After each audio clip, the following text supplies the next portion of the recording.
Bonsoir, bienvenue à Atelier Librairie, le livre Voyageur animé par Fabienne Roch et moi-même, Bruno Lalonde. Nous sommes à Montréal le 17 août 2022. Alors oui, ce soir, nous avons eu notre réunion de la confrérie de la librairie ancienne du Québec. Et afin de préparer le prochain salon du livre ancien qui aura lieu à l'Université Concordia le 1er et le 2 octobre 2022. Et lors de ces réunions, nous bouffons de la pizza et nous buvons du mauvais vin dans des verres en plastique. À votre santé. Alors c'est donc un peu éméché que je fais cette petite vidéo. J'ai été tous les jours, sauf une journée, avec vous. J'ai eu des problèmes avec mon ordinateur et j'ai toujours des problèmes avec mon ordinateur, qui est un très très vieux ordinateur. Recyclé, réparé, recyclé à nouveau. J'ai l'impression qu'il date de l'impression. Je sais qu'il a au moins, j'ose pas vous le dire, vous seriez effaré.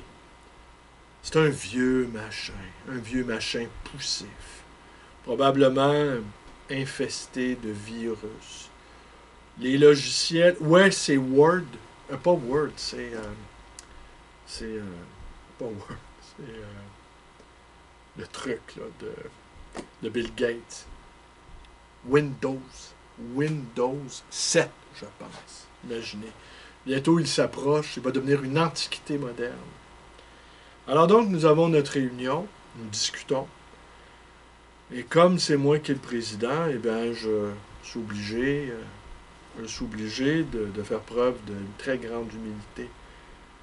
Le poste de président, comme l'a montré Pierre Clastre, dans les sociétés primitives, chez les Gaïaki, eh bien, c'est celui qui doit se dépouiller de tout pour conserver son prestige. Et les premiers anthropologues qui ont observé cette tribu autochtone ont été très étonnés de découvrir que le chef, c'est celui qui avait la tente la plus délabrée. Tant et si bien que, puisque c'est un poste qui repose sur le prestige lié au don de soi, eh bien, les Indiens n'ont pas envie, ces Indiens-là n'ont pas envie d'être le chef. Alors, personne ne se bouscule pour être un chef. Alors, je ne dis pas que je suis un chef de cet ordre-là, mais ça pourrait s'y apparenter. Alors, ce soir, j'hésitais entre deux lectures. Quelques poèmes de Charles Juliet, tirés de cette revue, L'Obsidiane, septembre 81, le numéro 16, poème dans lequel on retrouve, entre autres, des poèmes de Mayakovsky, d'Ezra Pound, de Charles Juliet, pour lequel j'ai un amour immodéré. Et j'hésitais aussi entre cette chose très étonnante qui a été un peu abîmée par le dégât d'eau survenu au mois de mai dernier. Dégâts d'eau, je le rappelle, causés par le fait que les vibrations de la rue ont engendré un mini tremblement de livres dans la cave et deux grands pavés de Michel Foucault sont allés choir dans le drain, causant une obstruction. Et suite aux pluies abondantes et nombreuses, je n'avais pas été vérifié, il y avait eu une sorte de petit, non pas étang, mais une petite flaque qui avait quand même touché un nombre considérable de cartons. Alors ça m'avait plutôt enchanté de penser que Foucault avait causé un dégât d'eau dans la cave où sont entreposés des milliers de livres. Des milliers et des milliers. Et suite, on a presque terminé, René et moi, d'avoir vidé cette immense bibliothèque, ce qu'on a appelé la masse, ce qu'on a appelé également le Donbass, parce que avancé dans la poussière, la chaleur. Et on a fait 13 chargements d'une camionnette qui représente environ 40 cartons par chargement. On en a fait 13, alors faites le calcul. Dans un carton, il peut contenir une quarantaine de documents. Alors, 1200 fois 12, mais tout ça dans des conditions extrêmement difficiles. Alors, j'hésite entre Charles Juliet et Jean le Duc. Mais, et peut-être je vous lirai rien, somme toute. J'ai pas beaucoup de temps, je n'ai pas la mémoire tampon, je dispose d'environ 25 minutes, je pense. Alors, je vous lirai rien, tout compte fait. Voilà. Mais je vais vous livrer quand même quelques observations suite aux 2 vidéos que j'ai commises hier et avant-hier sur notre ami Sylvain Lotringer, qui est décédé en novembre 2021.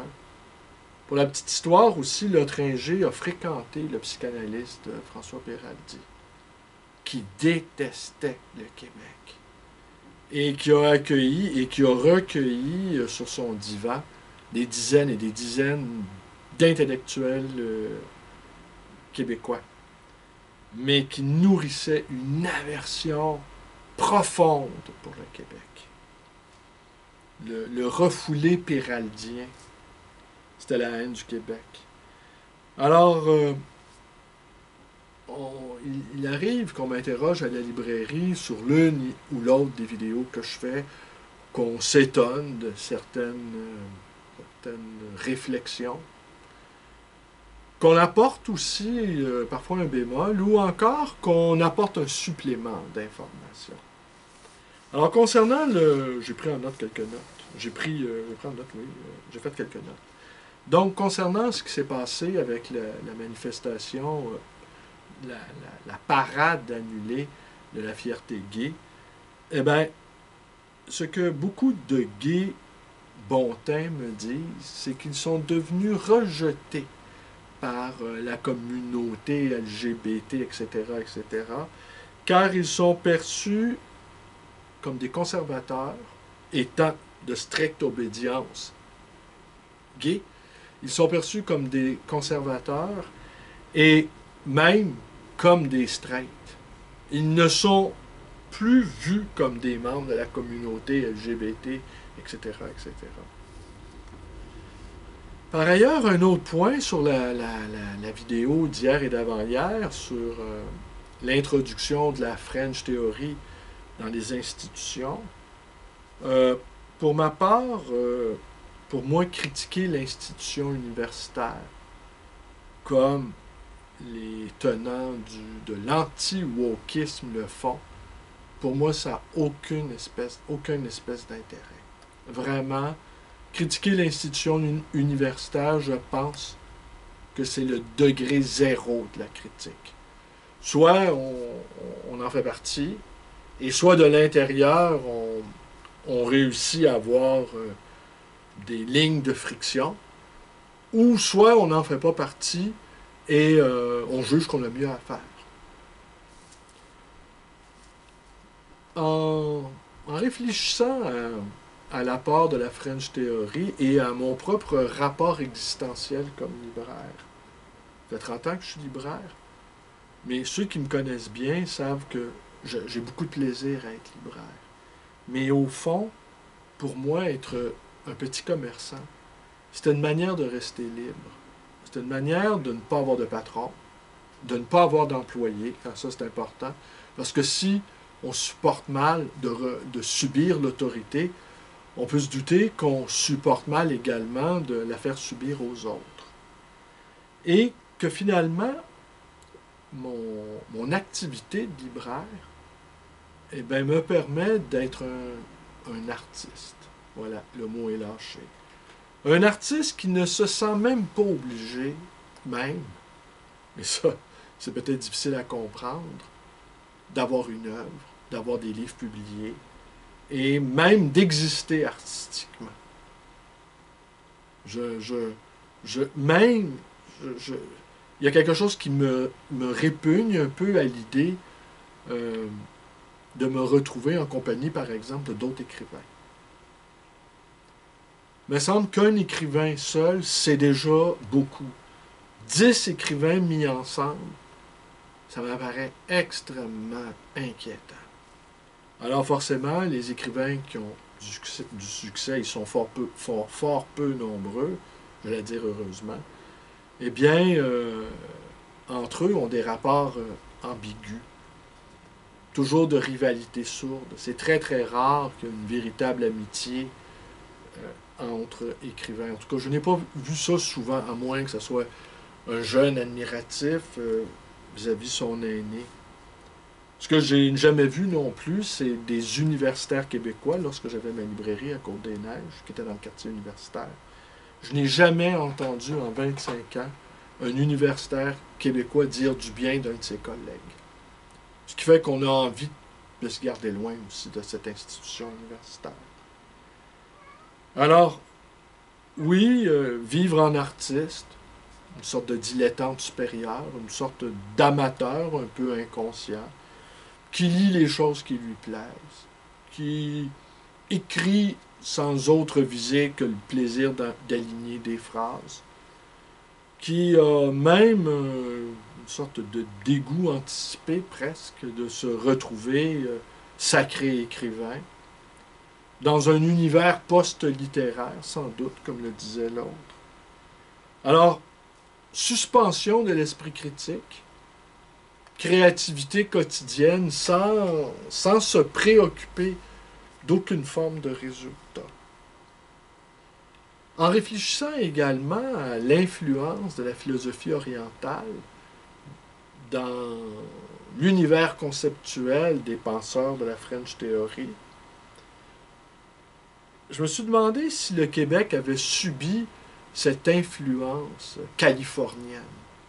La Californie, hein, l'Orient n'est pas si loin, au fond. Et dans l'histoire rock du Québec, Charlebois, entre autres, et toute cette catégorie d'artistes qui ont subi l'influence psychédélique venant des États-Unis, versant ouest américain, ont eu affaire avec, d'une certaine manière, avec la philosophie orientale. Mais si ici, au Québec, et c'est là-dessus que je vais conclure ma vidéo, finalement, je vous lirai ni Charles Julien, ni Jean Leduc, mais c'est au programme des 2 prochaines vidéos, tenez. Et ici, au Québec, au fond, notre Orient, à nous, était intériorisé. Depuis un bon moment, je pense que le véritable fait religieux au Québec, c'est pas la religion catholique qui est le vernis, qui est la structure, qui est aussi une structure politique et sociale.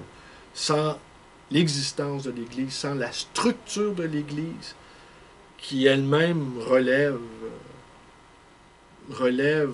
du corps diplomatique vaticanesque, c'est-à-dire un immense empire tentaculaire, eh bien, sans cette structure de l'Église, probablement le Québec aurait cessé d'exister en tant qu'entité culturelle.